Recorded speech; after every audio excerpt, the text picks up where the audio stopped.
Online कक्षाओं के तहत मैं डॉक्टर अभिलाषा आला, associate professor, government college Lunkaran sir, आज आपसे रूबरू हो रही हूँ। हम गृह विज्ञान विषय के बारे में अभी तक काफ़ी कुछ पढ़ते आ रहे हैं। गृह विज्ञान विषय में BA स्तर पर प्रथम वर्ष में 2 पेपर, द्वितीय वर्ष में 2 पेपर और तृतीय वर्ष में 2 पेपर रहते हैं। तृतीय वर्ष में जो 2 पेपर हैं उसमें प्रथम पेपर हमारा मानव विकास व पारिवारिक संबंध है। जब हम मानव विकास और पारिवारिक संबंध विषय वस्तु पे जाते हैं तो उसमें सबसे महत्वपूर्ण विषय वस्तु होती है बालक का विकास, बाल विकास। बाल विकास यानी बालक के अंदर होने वाले विकास का क्रमिक और निरंतर अध्ययन हम इसके तहत करते हैं। जब हम बाल विकास की बात करते हैं तो जैसे अभी हम देख रहे हैं चाइल्ड डेवलपमेंट, यानी 2 शब्द हैं, बालक और विकास। जब हम विकास की बात करते हैं, विकास के साथ में एक वृद्धि और जुड़ जाता है। आज हम चर्चा करेंगे वृद्धि और विकास की। वृद्धि क्या होती है, विकास क्या होता है।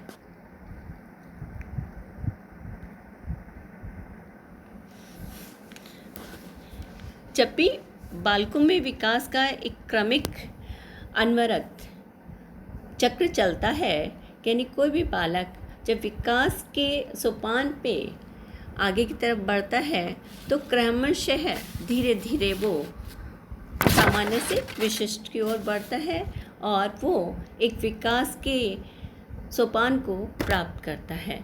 इन विकास के सोपानों को प्राप्त करने के लिए उसको हम विकासात्मक प्रतिमानों के तहत से गुजरना होता है। हर विकासात्मक अवस्था के कुछ विकासात्मक प्रतिमान होते हैं और उन्हीं के तहत उनको उस विकास के अचीव करना होता है। अब हम बात करते हैं वृद्धि और विकास की, क्योंकि बाल विकास में वृद्धि और विकास, growth and development, 2 important component होते हैं जो बालक के संपूर्ण जीवन के विकास क्रम का निर्धारण करते हैं। बालक की शारीरिक वृद्धि और विकास कैसा होगा, या जब वो छोटा होता है, गर्भकालीन अवस्था में होता है और वृद्धावस्था को प्राप्त करता है, तब तक उसके विकास को किन किन अवस्थाओं से गुजरना है, उसके लिए हमें वृद्धि और विकास को पढ़ना और समझना सबसे आवश्यक होता है। अब हम सबसे पहले बात करते हैं वृद्धि की। वृद्धि क्या होती है? वृद्धि का आशय शारीरिक आकार में बढ़ोतरी से है। इसका माप हम किलोग्राम में, सेंटीमीटर में कर सकते हैं। इसके परिणाम स्वरूप शरीर के आकार में परिवर्तन होता है। बालक के शरीर के विभिन्न अंगों में भी परिवर्तन आता है। इसके साथ ही इसमें कोशिकाओं में मल्टीप्लिकेशन का अभिप्राय है कोशिकाओं में 1 कोशिका से 2 कोशिका, 2 से 4, 4 से 8, इस तरह से वो आकार में उनमें परिवर्तन आता है। कोशिकाओं में उपस्थित इंट्रासेलुलर सब्सटेंस में भी वृद्धि होती है। वृद्धि क्वांटिटेटिव होती है।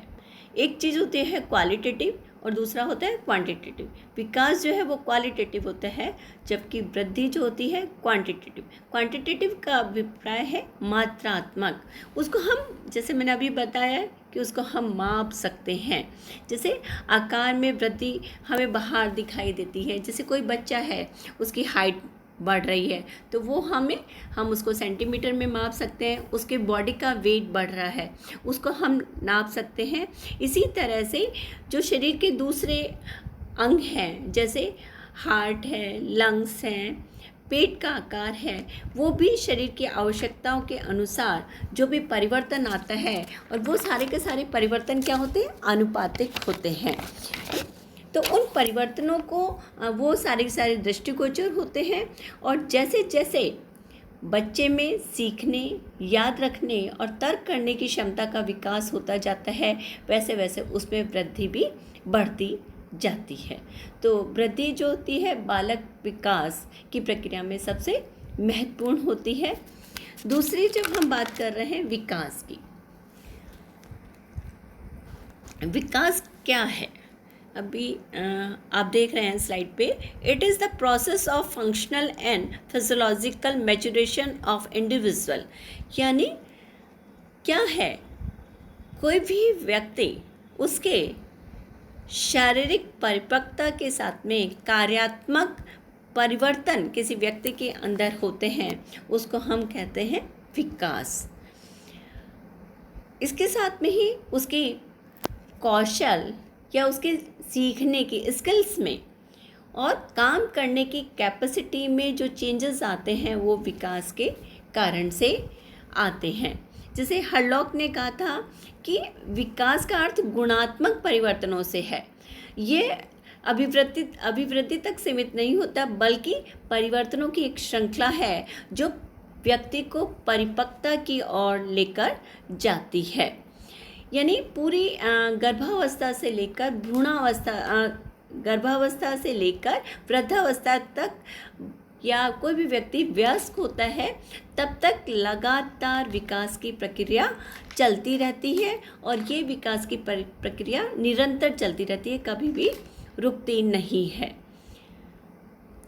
इसको हम जो चेंजेस होते हैं ये फिजियोलॉजिकल होते हैं बालक के अंदर, इमोशनल होते हैं, सोशल होते हैं, और ये जो चेंजेस होते हैं क्वालिटेटिव होते हैं, यानी गुणात्मक होते हैं। इसको हम तुरंत, जैसे वृद्धि को हम माप सकते हैं, इसको हम क्वालिटी है, क्वालिटी को हम, हमारे पास में ऐसा कोई जो ह्यूमन बिहेवियर होता है उसकी क्वालिटी को हम मेज़र नहीं कर सकते, लेकिन ये जो होती है उसकी कार्य क्षमता में बढ़ोतरी करती है, और वो दिनों दिन बौद्धिक रूप से, भावनात्मक रूप से और सामाजिक रूप से परिपक्व होता जाता है।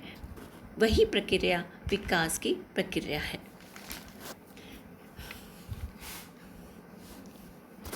अब विकास की प्रक्रिया, वृद्धि और विकास की जब बात हम करते हैं तो ये वृद्धि और विकास को सिद्धांतों पर निर्भर होते हैं, और वो सिद्धांत बालक के विकास की दिशा को तय करते हैं। ये तीन प्रोसेस से होता है, तीन तरीके से वृद्धि और विकास होता है। पहला है सिफेलोकॉर्डल डायरेक्शन, दूसरा है प्रॉक्सिमोडिस्टल डायरेक्शन, और थर्ड है general to specific direction. Cephalocaudal direction, जैसे अभी आपने देख रहे हैं स्लाइड में, the process of cephalocaudal direction from head down to tail, यानी सिर से पैरों की तरफ विकास की प्रक्रिया होती है। इसको हम मस्कोध्वमुखी भी कहते हैं, यानी इसमें जो विकास होता है वो सिर से, यानी बालक में जो विकास का प्रोसेस जो चलता है वो पहले सिर वाले हिस्से में होगा और बाद में पैरों की तरफ होता है। यानी पहले जब भी हम विकास का प्रोसेस होगा, जैसे पहले बच्चा अपने सिर को कंट्रोल करना सीखेगा, सिर को उठाना सीखेगा, सिर के मूवमेंट्स को सीखेगा, और धीरे धीरे वो पैरों की तरफ, यानी जब विकास की जब हम बात कर रहे हैं तो पैरों का विकास सबसे बाद में होता है। देखिए, आपने कभी ऑब्जर्व किया होगा किसी बच्चे को कि पहले वो सिर को बैलेंस करना सीखता है और चलना सबसे बाद में सीखता है, पहले हमारे अपने हेड रीजन को कंट्रोल करना सीखता है। तो ये एक प्रोसेस है। इसका मतलब जो इम्प्रूवमेंट होता है किसी भी बच्चे के शरीर के संरचना में, उसके कार्य में, उसमें यानी सबसे पहले उसके हेड रीजन में होगा, उसके बाद में धड़ वाले रीजन में होगा, और सबसे लास्ट में जो उसका जो डेवलपमेंट का प्रोसेस होगा वो लेग रीजन में होता है। दूसरा, हम जब विकास के डायरेक्शंस की बात करते हैं वो होता है प्रॉक्सिमोडिस्टल डायरेक्शन।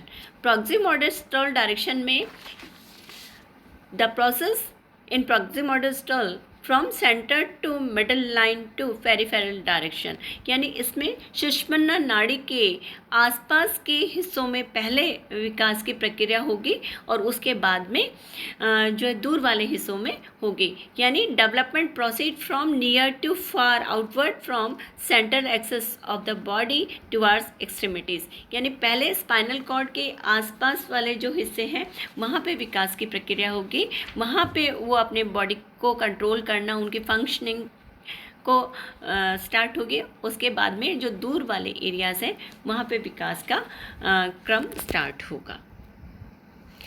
नेक्स्ट हम बात कर रहे हैं ग्रोथ एंड डेवलपमेंट में जनरल टू स्पेसिफिक, यानी जो विकास की प्रक्रिया होती है वो सामान्य से विशिष्ट की ओर होती है।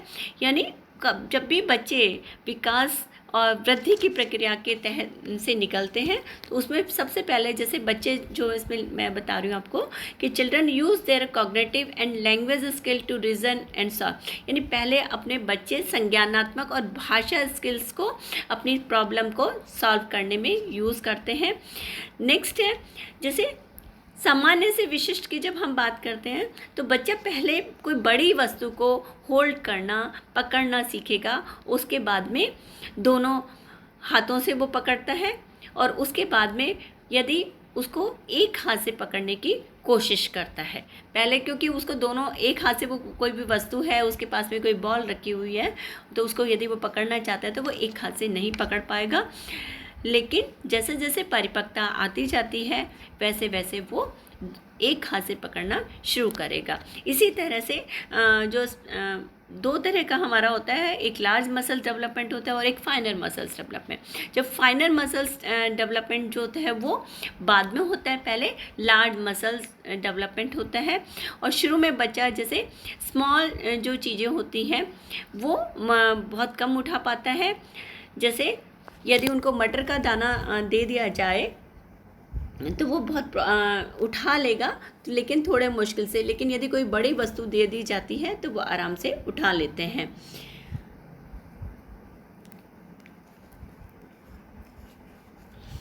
यानी कि विकास की प्रक्रिया जो होती है वो सामान्य से विशिष्ट की ओर होती है।